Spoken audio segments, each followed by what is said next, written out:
کیا آپ کو پتہ ہے کہ بہت سے ممالک میں آئین لانے کے لیے بہت زیادہ وائلنٹ سٹرگلز ہوتی رہی ہیں، اور کہیں میں تو ریولوشن جو کہ بہت زیادہ خونی انقلاب تھے وہ بھی آتے رہے ہیں۔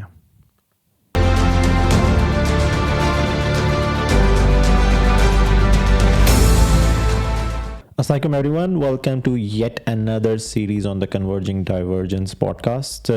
اور اس سیریز کا ٹاپک ہے کانسٹیٹیوشنل اسٹرگل آف پاکستان، کہ پاکستان میں جو کانسٹیٹیوشن ہے یا آئین ہے اس کے ساتھ کیا کیا ہوتا رہا ہے، اور اس کی جو اسٹرگل ہے جو اس کو جاری ساری رکھنے کی ہم کوشش کرتے رہے ہیں، اس میں کیا کیا خلل آتے رہے ہیں۔ تو جو سب سے پہلے یہ بات سمجھنے کی ضرورت ہے کہ کانسٹیٹیوشن ہوتا کیا ہے۔ کانسٹیٹیوشن جو ہے ایک معاہدہ ہوتا ہے اسٹیٹ میں اور ایک عام آدمی کے درمیان، اور یہ جو معاہدہ ہوتا ہے یہ طے کرتا ہے کہ اسٹیٹ کی کیا رسپانسبلٹیز ہیں اور جو عام آدمی ہیں اس کی کیا رسپانسبلٹیز ہیں، اور یہ جو چیزیں جو کہ ان کی رسپانسبلٹیز ہوتی ہیں یہ ایک کانسٹیٹیوشن کی شکل میں، ایک کانٹریکٹ کی شکل میں یہ طے پاتی ہیں، اور یہ اس کو کانسٹیٹیوشن کہتے ہیں۔ اور یہ بات جب انسانیت جو ہے وہ آہستہ آہستہ آگے بڑھ رہی تھی تو یہ بہت پہلے لوگوں کو سمجھ میں آ گئی تھی کہ ایک اسٹیٹ میں لوگوں کو اکٹھا رکھنا اور ایک حکومت کے نیچے رکھنا یہ آسان کام نہیں ہوتا۔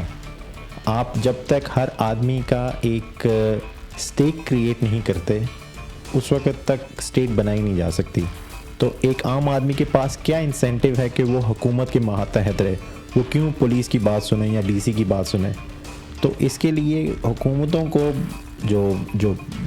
گورن کرتے تھے، جو لیڈرز تھے، ان کو بہت پہلے سمجھ میں آ گئی تھی کہ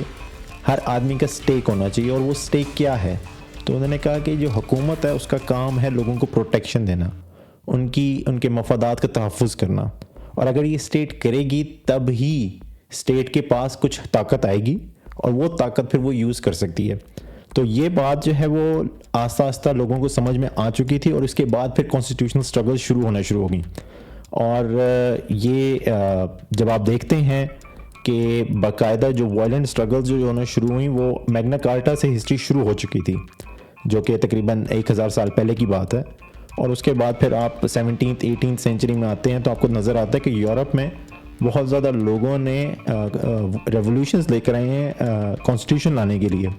بلکہ جو ٹرکی ہے وہاں پہ تو ینگ ٹرکس کی ایک بہت بڑی آؤٹ برسٹ ہوا تھا کانسٹیٹیوشن لانے کے لیے۔ تو کانسٹیٹیوشن جو ہے وہ ہمیشہ یہ ہوتا ہے کہ جو طاقتور آدمی ہوتا ہے اس کی کوشش ہوتی ہے کہ جی میرے پاس جو میری جو رسپانسبلٹی ہے وہ میں نہ دوں، لیکن جو میری طاقت ہے وہ رہے۔ آن دا ادر ہینڈ جو عوام ہوتی ہے اس کا ہمیشہ یہ ہوتا ہے کہ جی ہم اگر آپ کے ماتحت ہیں تو ہمیں کوئی رائٹس چاہیے، اور وہ رائٹس کون دے گا؟ جو کہ حکومت میں ہوگا۔ تو ہمیشہ یہ دنیا میں کانسٹیٹیوشنل اسٹرگلز چلتی رہی ہیں، اور ہمیشہ جو کانسٹیٹیوشنز ہیں وہ جب بھی آئے ہیں وہ اسی وقت آئے ہیں جب لوگوں کو پتہ چلا کہ ہم لوگوں نے جو طاقتور حلقے ہیں ان کو بھی اسی کٹہرے میں کھڑا کرنا ہے جس میں ہم لوگ کٹہرے میں کھڑے ہوں گے اگر ہم لوگ کچھ غلط کریں گے۔ تو کانسٹیٹیوشن کا جو فریم ورک ہے وہ یہی ہے کہ ایک ایسا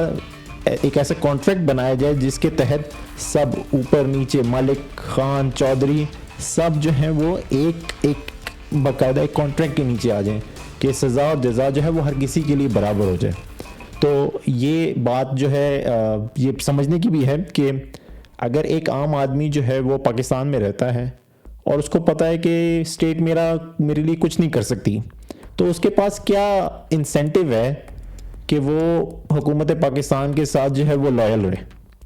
کیونکہ حکومت تو اس کے لیے کچھ نہیں کرے گی۔ تو اسی وجہ سے یہ ضروری ہوتا ہے، یہ بات سوشیولوجسٹ کو بہت پہلے سمجھ میں آ گئی تھی کہ ہمیشہ حکومت نے یہ کرنا ہے کہ اس نے رولز اینڈ رسپانسبلٹیز ڈیفائن کرنی ہے، حکومت کی بھی اور ایک عام آدمی کی بھی۔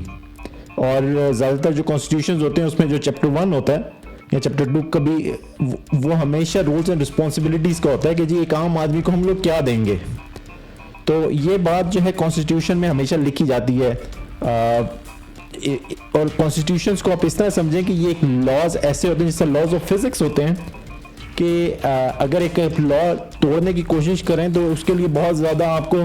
محنت کرنی پڑتی ہے۔ مثلا ایک ایٹم ہے، اس ایٹم کو توڑنے کے لیے آپ کو بہت بڑا فیشن ریئیکشن کرنا پڑتا ہے۔ تو کانسٹیٹیوشن بھی جب آپ توڑتے ہیں تو یہ کیونکہ سوشل لا ہوتا ہے اور فزکس کا لا نہیں ہوتا، تو اس کے نتائج جو ہوتے ہیں نا وہ آپ کو اس وقت نظر نہیں آ رہے ہوتے، لیکن سوسائٹی میں اس کے جو اثرات ہیں وہ آہستہ آہستہ نظر آنا شروع ہو جاتے ہیں. اور پاکستان میں جب بھی آئین توڑا گیا اس کے اثرات اس وقت نہیں آئے ہیں, ہمیشہ ڈیلیڈ امپیکٹ کے ساتھ آئے ہیں.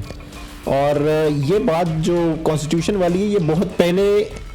لوگوں کو تو سمجھ بعد میں آئی. مذاہب جب بھی آئے ہیں ان کو یہ بات پتہ تھی. تو مذاہب جتنے بھی آپ دیکھیں گے, چاہے وہ ہندوازم ہے, شنتوازم ہے, تاوازم ہے, بدھزم ہے, جینزم ہے, بدھزم ہے, جودازم ہے, کرسچینٹی ہے, بہائی فیتھ ہے, زروسٹرینزم ہے, اس کے علاوہ ڈروز ہیں. ان جتنے بھی مذاہب آپ دنیا میں دیکھیں گے وہ دیکھیں گے کہ اس میں 3 حصے ہوتے ہیں ہمیشہ وہ ڈسکس جو کر رہے ہوتے ہیں. ایک ہوتا ہے تھیولوجیکل پارٹ کہ نیچر آف گاڈ کیا ہے, اور دوسرے نمبر پہ ہوتا ہے کہ جی سوشولوجیکل امپیکٹ کے ایک سوسائٹی میں انسان کا کردار کیا ہونا چاہیے, اس نے دوسرے لوگوں کے ساتھ کس طرح رہنا ہے. اور تیسرے نمبر پہ ہوتا ہے ہسٹوریکل پارٹ کے جو بڑے بڑے عظیم اس مذہب میں جو لوگ آئے ہیں انہوں نے کیا کیا, ان کی سٹوریز کیا کیا ہیں. تو آپ یہ دیکھیں جو سوشولوجیکل پارٹ ہے وہ ہمیشہ سارے مذاہب کا سیم ہی رہا ہے کہ جھوٹ مت بولو, قتل مت کرو, چور چکاری نہ کرو, لوگوں کے رائٹس پورے کرو. تو جو سوشولوجیکل پارٹ ہے وہ تمام مذاہب میں ایک جیسا. تھیولوجیکل پارٹ ڈفرینٹ ہے کہ نیچر آف گاڈ کیا ہے, 1 ہے, 2 ہیں, 10 ہیں, 12 ہیں, جو بھی مرضی. وہ تھیولوجیکل پارٹ پہ تو سارے مذاہب کا آپس میں ٹکراؤ ہے, لیکن سوشولوجیکل پارٹ میں سب کا سیم ہے. مثلاً آپ بدھزم میں 5% ہوتا ہے, ہندوازم میں اس کو دھرما بولتے ہیں, پھر 10 کمانڈمنٹس ہے جودازم میں. تو ہمیشہ جو سوشولوجیکل پارٹ ہے وہ ایکچولی آئین ہی دینے کی کوشش ہے کہ لوگوں کو کس طرح ان کے ایکشنز گورن کیے جائیں, ان کو کس طرح ایک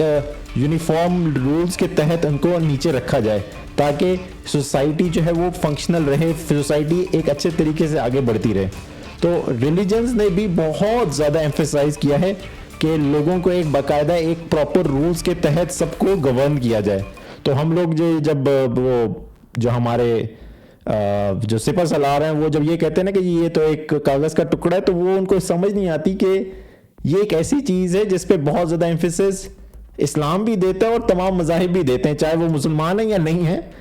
یہ جو لوگوں کے ایکشنز کو گورن کرنا ہے یونیفارملی, یہ صرف یہ نہیں کہ یہ صرف کاغذ کے ٹکڑے پہ یا کانسٹیٹیوشن میں ہوتا ہے, مذاہب بھی ہر جگہ اس کو ایمفیسائز کرتے ہیں.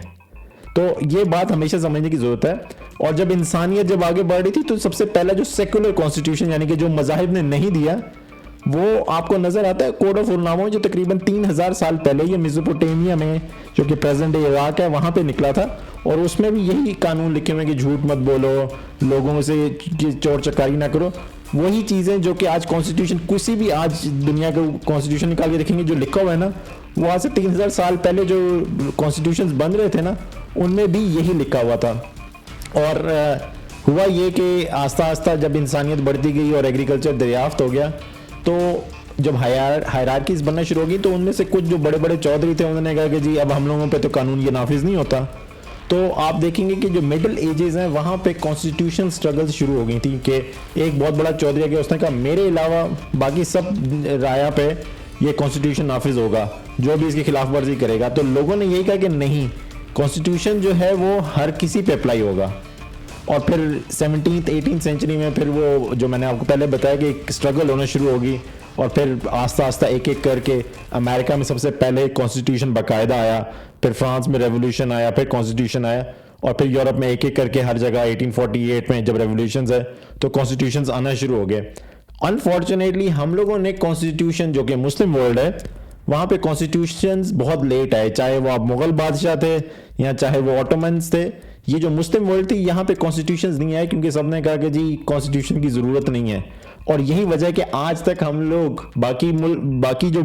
دنیا تھی اس نے یہ کانسٹیٹیوشنل اسٹرگل 200-300 سال پہلے کر لی ہے, ہم لوگ آج بھی کر رہے ہیں کیونکہ ہم لوگوں نے وہ روٹ نہیں لیا جو کہ یورپینز نے یا باقی جو آج ڈیولپ ملک ہیں انہوں نے کیا ہے. اور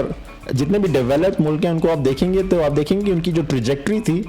وہ کہ وہ سپر پاور بنے وہ کسی اور وجہ سے نہیں بنے. انہوں نے جب کانسٹیٹیوشنز آ چکے تھے وہاں پہ, اس کے بعد جب سب انسانیت کے جب پیمانے تھے وہ برابر ہو گئے تھے تب وہاں پہ یہ نا بہت زیادہ ترقی آنا شروع ہوئی, خوشحالی آنا شروع ہوئی. تو یہ ایک چیز ہے جو کہ ہمیں سمجھنے کی ضرورت ہے کہ کانسٹیٹیوشن صرف ایک کاغذ کا ٹکڑا نہیں ہے, یہ ایک ایسی چیز ہے جو کہ نہ صرف ہمیں سوشولوجیکل اور ہسٹوریکل پارٹ سے کنفرم ہوتی ہے بلکہ ریلیجن بھی اس پہ بہت زیادہ ایمفیسائز کرتا ہے. اب اس جو سیریز ہے اس کے 5 ایپیسوڈز ہیں. یہ پہلا ایپیسوڈ ہے. دوسرے ایپیسوڈ میں ہم لوگ دیکھیں گے جو فلاسفیکل فریم ورک ہے کہ کانسٹیٹیوشن میں کیا کیا ہونا چاہیے, کیسے ہونا چاہیے, کیوں ہونا چاہیے. پھر ایپیسوڈ 3 میں ہم دیکھیں گے کہ جب کانسٹیٹیوشن بنایا جا رہا ہوتا ہے تو کن کن چیزوں کا خیال رکھا جاتا ہے اور وہ کس طرح بنتے ہیں.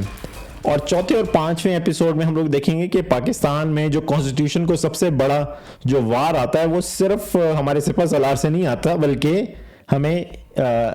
ہماری جو اسلامک کلرجی ہے جو کہ ملا ہے ان سے بھی ایک بہت بڑا ایک پش بیک ملتا ہے. تو یہ چوتھے ایپیسوڈ میں ہم لوگ شریعہ اور آبجیکٹیو ریزولوشن کا جو لنک ہے وہ ڈسکس کریں گے, اور 5ویں ایپیسوڈ میں ملٹری کا جو رول رہا ہے کانسٹیٹیوشن میں وہ ہم لوگ ڈسکس کریں گے. So stay tuned and I hope you like this episode, and we'll discuss the philosophical framework in episode 2. Thank you.